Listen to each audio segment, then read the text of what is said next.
Hello friends, आज हम बात करेंगे प्रारंभिक शिक्षा की नवीन प्रयास के अपने जो नेक्स्ट भी टॉपिक्स हैं उनके बारे में। इसमें पहला टॉपिक है आपका संपूर्ण साक्षरता अभियान, जिसे इंग्लिश में कंप्लीट लिटरेसी कैंपेन कहते हैं।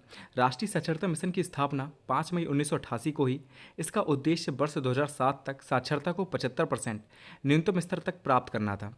ठीक है, याद रखना इस सब्जेक्ट में डेट बहुत सारी हैं, तो आपको क्या करना है कि एक पेज में सारी डेट लिखनी है, शुरू से लेकर लास्ट तक जितनी भी आती हैं किसी भी चीज़ की डेट आपको एक पेज पे लिखनी है और उन्हें याद करना है अच्छे से, क्योंकि डेट्स वगैरह बहुत पूछ लेता है, तो याद करना अच्छे से। तो याद रखना कि संपूर्ण साक्षरता मिशन जो था इसकी स्थापना हुई थी 5 मई 1988 को, और इसका उद्देश्य क्या था कि वर्ष 2007 जब तक आए तब तक हमें साक्षरता को 75% तक ले जाना है। ठीक है, मिशन में वर्ष 1995 तक 8 करोड़ निरक्षर प्रौढ़ों को कार्यात्मक साक्षरता प्रदान प्रदान करने का लक्ष्य निर्धारित किया गया था। ठीक है, तो जो संपूर्ण साक्षरता मिशन था इसमें हमने क्या किया था कि वर्ष 1995 तक, 1988 ये स्टार्ट हुआ, तो 1995 तक हमें क्या करना था कि जो 8 करोड़ जो बिना पढ़े लिखे प्रौढ़ हैं, ठीक है, जो मतलब किशोर अवस्था से ऊपर के जो व्यक्ति होते हैं, ठीक है, 18 से 25 तक हम मान सकते हैं, जो प्रौढ़ हैं उनको कार्यात्मक साक्षरता प्रदान करना था। ठीक है, इसका लक्ष्य रखा गया था। देश में राष्ट्रीय साक्षरता मिशन के अंतर्गत संचालित संपूर्ण साक्षरता अभियान, यानी कि ये प्रौढ़ शिक्षा के लिए चलाया गया था स्पेशली, कि सफलता से यह तथ्य ज्ञात हुआ कि संपूर्ण साक्षरता की प्राप्ति कठिन है पर असंभव नहीं। मतलब पहले ऐसा लगता था कि शायद सबको शिक्षा देना इतना आसान नहीं है, सब लोग नहीं पढ़ सकते, ठीक है, आप सभी को शिक्षित नहीं कर सकते। लेकिन जब ये प्रोग्राम चलाया गया, ठीक है, और ये किसके अंतर्गत चलाया गया था, तो राष्ट्रीय साक्षरता मिशन के अंतर्गत चलाया गया था संपूर्ण साक्षरता अभियान, और ये स्पेशली प्रौढ़ शिक्षा के लिए था। जब ये सफल हुआ तो ये हम लोगों ने माना कि संपूर्ण साक्षरता की जो प्राप्ति है वो इतनी कठिन नहीं है। ठीक है, कठिन हो सकती है लेकिन असंभव नहीं है। ठीक है, आप दे सकते हैं सभी को शिक्षा। तो ये आप याद रखना कि जो राष्ट्रीय साक्षरता मिशन है इसकी स्थापना हुई थी 1988 में। इसका उद्देश्य था कि वर्ष 2007 तक हमें 75% तक न्यूनतम स्तर तक हमें साक्षरता दर को ले जाना है। और मिशन में क्या था कि 1995 तक 8 करोड़ निरक्षर प्रौढ़ जो थे उनको कार्यात्मक साक्षरता प्रदान करने का लक्ष्य निर्धारित किया गया था। राष्ट्रीय साक्षरता मिशन की स्थापना के बाद सबसे पहले 26 जनवरी 1989 में केरल में संपूर्ण साक्षरता अभियान की घोषणा की गई। ठीक है, जब ये आया, ठीक है, राष्ट्रीय साक्षरता मिशन की जब स्थापना आई तो सबसे पहले इसे कहाँ लागू किया गया, तो इसे केरल में लागू किया गया था 26 जनवरी 1989 को। स्वतंत्रता के समय भारत की साक्षरता दर 14% थी, जो बढ़कर लगभग 74% हो गई थी। मतलब देख रहे हैं कि जब भारत आज़ाद हुआ था 1947 को, उस समय भारत की जो साक्षरता दर थी, जो लिटरेसी रेट था, वो 14% था, सिर्फ 14%, जो बढ़कर क्या हो गया था, लगभग 74% तक हो गया था। ठीक है, तो ये फ़ायदा हुआ हमें संपूर्ण साक्षरता अभियान या राष्ट्रीय साक्षरता मिशन चलाकर। अब हम संपूर्ण साक्षरता अभियान की विशेषताएं देख लेते हैं। तो संपूर्ण साक्षरता अभियान लक्ष्योन्मुखी है, केवल नामांकन में वृद्धि करना नहीं। कहने का मतलब है संपूर्ण साक्षरता अभियान का एक लक्ष्य है, उसका लक्ष्य सिर्फ नामांकन में वृद्धि करना नहीं है कि आप सिर्फ बच्चों के नाम लिखा दें स्कूल में, फिर चाहे बच्चों को भेजें या ना भेजें। ठीक है, तो ऐसा इसका कुछ लक्ष्य नहीं है। इसका लक्ष्य बच्चों को शिक्षित करना। ठीक है, जो लोग हैं उन्हें शिक्षित करना इनका मुख्य लक्ष्य है। 15 से 35 वर्ष के जितने भी लोग हैं उन्हें शिक्षित करना, उनके जीवन को एक नई दिशा देना। ठीक है, ये इसका मुख्य लक्ष्य था। इस कार्यक्रम के तहत सभी प्रशिक्षकों को उत्तम प्रशिक्षण प्रदान किया जाता था। मतलब जितने भी टीचर्स थे, ठीक है, जो बच्चों को पढ़ाते थे या जो शिक्षा देते थे, उनकी ट्रेनिंग की उत्तम व्यवस्था की गई थी इसमें। तीसरा कि इस अभियान को संचालित करने के लिए जिला स्तर पर पंजीकृत समितियों को अनुमति प्रदान है। ठीक है, जो संपूर्ण साक्षरता अभियान है इसे संचालित करने के लिए किसे अनुमति दे दी गई, तो जो जिला स्तर पर क्या किया, जो पंजीकृत समितियां थीं उन्हें इसकी अनुमति दे दी गई कि आप इस प्रोग्राम को चला सकते हैं। ठीक है, इस अभियान को चला सकते हैं आगे। फोर्थ पॉइंट है कि इसमें लक्ष्यों की पूर्ति स्थानीय स्तर पर सर्वे कराकर की जाती थी। ठीक है, जो स्थानीय स्तर पर हम क्या करते, सर्वे कराते थे कि इसके लक्ष्य पूरे हो रहे हैं कि नहीं हो रहे हैं। ठीक है, क्या कमी है, कौन से लक्ष्य रह गए हैं अभी। ठीक है, तो इसके लिए हम क्या करते थे, स्थानीय स्तर पर सर्वे कराते थे। फिफ्थ पॉइंट है कि यह कार्यक्रम जन सहभागिता के पक्षों को अपने में सम्मिलित करता है। ठीक है, जो जन सहभागिता के जो पक्ष हैं उनको अपने में सम्मिलित करता था। ठीक है, तो ये विशेषताएं हो जाएंगी आपकी संपूर्ण साक्षरता अभियान की। अब प्रमुख तथ्य क्या है, जो मुख्य तथ्य हैं इसके, तो इसका प्रेरक वाक्य था एक पढ़ाई एक। ठीक है, ये पहले इसका प्रेरक वाक्य था एक पढ़ाई एक संपूर्ण साक्षरता अभियान का। दूसरा है कि महिलाओं की शिक्षा पर इसमें ध्यान दिया गया कि जो महिलाएं थीं जिन्हें शिक्षा अच्छे से प्राप्त नहीं हो सकती थी, कई चीज़ें थी उनके लिए जो शिक्षा वो ग्रहण नहीं कर पाती थी, तो उनके लिए शिक्षा की व्यवस्था की गई। ठीक है, महिलाओं की शिक्षा पर ध्यान दिया गया। ठीक है, तो सेकंड पॉइंट है कि महिलाएं जो थीं उनकी शिक्षा पर इसमें फोकस किया गया, उस पर ध्यान दिया गया। थर्ड पॉइंट है कि इसे समाचार पत्र, टीवी, रेडियो आदि माध्यम से चारों तरफ फैलाया गया। ठीक है, जो संपूर्ण साक्षरता मिशन था या संपूर्ण साक्षरता अभियान था, इसे समाचार पत्र के द्वारा, टीवी के द्वारा, रेडियो के द्वारा, कई माध्यमों से इसे चारों तरफ फैलाया गया, लोगों तक पहुँचाया गया इसके बारे में कि लोग जाने कि संपूर्ण साक्षरता अभियान क्या है।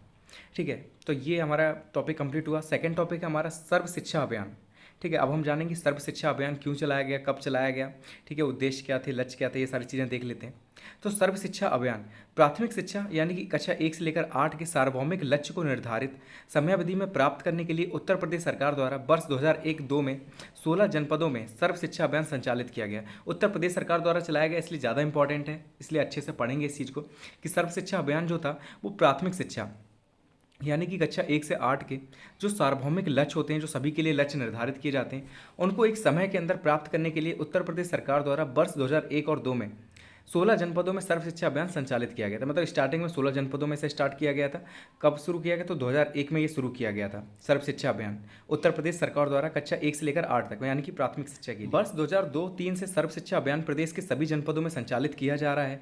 यह अभियान राज्य सरकारों की मदद से कार्यान्वित किया जाता है। ठीक है, तो वर्ष 2002-3 से क्या हुआ इसमें कि जो सर्व शिक्षा अभियान जो 16 जनपद में चलाया जा रहा था, अब इसे सभी जनपदों में संचालित किया जा रहा था। मतलब यूपी के जो 75 जिले हैं सभी में से संचालित किया जा रहा है। यह अभियान जो राज्य सरकारों की मदद से कार्यान्वित किया जाता है, मतलब राज्य सरकार इसमें मदद करती है। ठीक है, ठीक है, इस कार्यक्रम को चलाने में। अब है सर्व शिक्षा अभियान के तहत सर्व शिक्षा अभियान के लक्ष्य क्या हैं, उसके उद्देश्य क्या हैं। ठीक है, लक्ष्य उद्देश्य सेम ही चीज़ हो जाएगी, या हम कार्य भी कह सकते हैं कि सर्व शिक्षा अभियान के कार्य क्या हैं, उसके लक्ष्य क्या हैं, उसके उद्देश्य क्या हैं। 2016 में ये क्वेश्चन पूछा जा चुका है, इसलिए अच्छे से फोकस करना है इस पर। तो पहला पॉइंट था इसमें कि सन 2003 तक 6 से 14 वर्ष तक की आयु के सभी बच्चे स्कूल शिक्षा गारंटी योजना केंद्र ब्रिज कोर्स में जाएं। ठीक है, जितने भी बच्चे हैं 2003 तक इन्हें क्या करना है कि जो 6 वर्ष से 14 वर्ष तक की आयु के हैं, इन सभी बच्चों को स्कूलों में एडमिशन दिलाना है। शिक्षा गारंटी योजना केंद्र जो है और जो ब्रिज कोर्स है इसमें ले जाना है। सेकेंड पॉइंट है कि सन 2007 तक सभी बच्चों की 5 वर्ष की प्राथमिक शिक्षा पूरी हो जाए। मतलब हमें 2002 तक एडमिशन दिला देना है और 2007 तक क्या करना है कि सभी बच्चों की 5 वर्ष की जो प्राथमिक शिक्षा है उसे पूरा करवाना है। थर्ड पॉइंट है कि सन 2010 तक सभी बच्चे कक्षा 8 तक की शिक्षा पूरी कर लें। ठीक है भाई, टाइम के हिसाब से आप निकाल सकते हैं इस चीज़ को कि 2007 तक 5 वर्ष की शिक्षा पूरी कर रहे हैं, तो 2010 तक क्या होगा, कक्षा 8 तक की शिक्षा को पूरी कर लेंगे। फोर्थ पॉइंट है कि जीवन उपयोगी शिक्षा पर बल देते हुए संतोषजनक गुणवत्तापूर्ण शिक्षा पर जोर दिया जाए। मतलब जो क्वालिटीज़ होती है, ठीक है, वो क्वालिटी वाइज शिक्षा दी जाए। ठीक है, क्वालिटी अच्छी रखी जाए शिक्षा की, ऐसी शिक्षा दी जाए जो जीवन में कभी प्रयोग कर सकें, उपयोग कर सकें उसका। ठीक है, तो जीवन उपयोगी शिक्षा पर हमें बल देना था। 2010 तक बीच में पढ़ाई छोड़ने वाले बच्चे की संख्या शून्य करना था। मतलब कई बच्चे जो बीच में विद्यालय छोड़ देते हैं, जिन्हें हम ड्रॉप आउट बच्चे कहते हैं, ठीक है, तो उन बच्चों की संख्या को शून्य करना था कि कोई भी बच्चा विद्यालय ना छोड़े। ठीक है, 2010 तक। तो ये पॉइंट्स थे आपके सर्व शिक्षा अभियान के लक्ष्य, उद्देश्य या कार्य। ठीक है, ये 4 पॉइंट्स हैं, याद कर लेना अच्छे से, इंपॉर्टेंट टॉपिक है ये। अब तीसरा टॉपिक है हमारा national programme of education for girls at elementary level, जैसे शॉर्ट फॉर्म है इसकी NPEGEL। ठीक है, याद कर लेना, इसे हिंदी में कहते हैं प्राथमिक स्तरीय राष्ट्रीय बालिका शिक्षा योजना। ठीक है, 2019 में ये आ चुका है 2 बार, इंपॉर्टेंट टॉपिक है, इसे भी अच्छे से याद करेंगे। फुल फॉर्म इसकी याद करना है इंग्लिश में, ठीक है, क्योंकि इंग्लिश में आपको आसानी होगी। NPEGEL कहते हैं, फुल फॉर्म है national programme of education for girls at elementary level. अब इस परियोजना की जो संकल्पना थी वो सर्व शिक्षा अभियान के अंतर्गत सितंबर 2003 में की गई थी। इसका लक्ष्य कक्षा 1 से 8 तक की अपवंचित वर्ग की लड़कियों को विशेष सुविधाएं उपलब्ध कराने हेतु विद्यालय में उनकी उपस्थिति व ठहराव को सुनिश्चित करना था। मतलब इस परियोजना की जो संकल्पना थी सबसे पहले कब की गई, तो सर्व शिक्षा अभियान के अंतर्गत की गई थी सितंबर 2003 में। ठीक है, स्पेशली लड़कियों के लिए चलाया गया था। अब इसका लक्ष्य क्या था कि कक्षा 1 से 8 तक की जो लड़कियां हैं अपवंचित वर्ग की, ठीक है, उनके लिए क्या करना था, विशेष सुविधाएं देनी थी उन्हें, और ऐसा करना था कि उनकी उपस्थिति विद्यालय में रखनी है कि ठीक है कि वो विद्यालय में उपस्थित हों और उनके ठहराव को सुनिश्चित करना था। ठीक है, कि वो विद्यालय रोज़ आएँ और पढ़ाई पर ध्यान दें, शिक्षित हों। ठीक है, ये इनके लक्ष्य रखे गए थे। तो आप समझ गए क्या याद करना है कि सितंबर 2003 में इसे स्टार्ट किया गया था, किसके अंतर्गत, तो सर्व शिक्षा अभियान के अंतर्गत इसे स्टार्ट किया गया था। ठीक है, सितंबर 2003 में, और इसका लक्ष्य था कि कक्षा 1 से 8 तक की जो अपवंचित वर्ग की लड़कियां हैं उन्हें विशेष सुविधाएं उपलब्ध कराने हेतु विद्यालय में उनकी उपस्थिति व ठहराव को सुनिश्चित करना था। अब NPEGEL की आवश्यकता क्यों थी, उसका उद्देश्य क्या था, कार्य क्या था। ठीक है, तो पहला था कि समुदाय को बालिकाओं की शिक्षा के प्रति जागरूक बनाना, कि जो समुदाय है उसमें बालिकाओं की शिक्षा को लेकर हमेशा ये देखा गलतफहमियां रहती हैं, वो बच्चियों को नहीं पढ़ाना चाहते, लेकिन ये चीज़ गलत थी। तो क्या करना था, इसका उद्देश्य क्या था कि जो समुदाय को बालिकाओं की शिक्षा के प्रति जागरूक बनाना था ताकि वो विद्यालय में भेजें उन्हें पढ़ने के लिए। दूसरा था कि बालिकाओं की शिक्षा व्यवस्था को अधिक सुदृढ़ करने का प्रयास करना, कि उनकी जो शिक्षा व्यवस्था है लड़कियों को लेकर उसे थोड़ा और अच्छा करना। तीसरा था कि प्रारंभिक शिक्षा में लैंगिक अंतराल को दूर करना, 100% नामांकन, ठहराव एवं गुणवत्ता में वृद्धि हेतु विशेष प्रयास करना, कि जो प्रारंभिक शिक्षा थी 1 से लेकर 8 तक, उसमें जो लैंगिक अंतराल था कि लड़के तो बहुत ज़्यादा पढ़ रहे हैं लेकिन लड़कियां बहुत कम पढ़ रही हैं, तो उस अंतराल को कम करना। 100% नामांकन की जितनी लड़कियां उनके सभी के नाम लिखे जाएँ विद्यालय में, वो पढ़ने आएँ, उनके ठहराव को सुनिश्चित करना। और जो शिक्षा की गुणवत्ता है उसमें वृद्धि करने का प्रयास करना। फोर्थ पॉइंट है कि शाला त्यागी बच्चों विशेषकर बालिकाओं को ग्रीष्मकालीन शिविर के माध्यम से शिक्षा से पुनः जोड़ना। ठीक है, कई बच्चे जो विद्यालय छोड़ जाते हैं, ठीक है, उनमें जो बालिकाएं आती हैं उनके लिए क्या करना कि गर्मियों में शिविर लगाने और उसके माध्यम से शिक्षा से उन्हें पुनः जोड़ना है।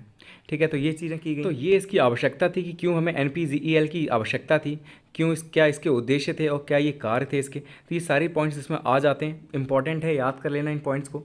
अब हम अपने नेक्स्ट वीडियो में स्कूल चलो अभियान के बारे में पढ़ेंगे कि स्कूल चलो अभियान कब स्टार्ट किया गया, इसके लक्ष्य क्या थे, ठीक है, किसने स्टार्ट किया, ये सारी चीज़ें हम नेक्स्ट वीडियो में पढ़ेंगे। ठीक है, फिर मिलते हैं नेक्स्ट वीडियो में। Thank you so much for watching this video.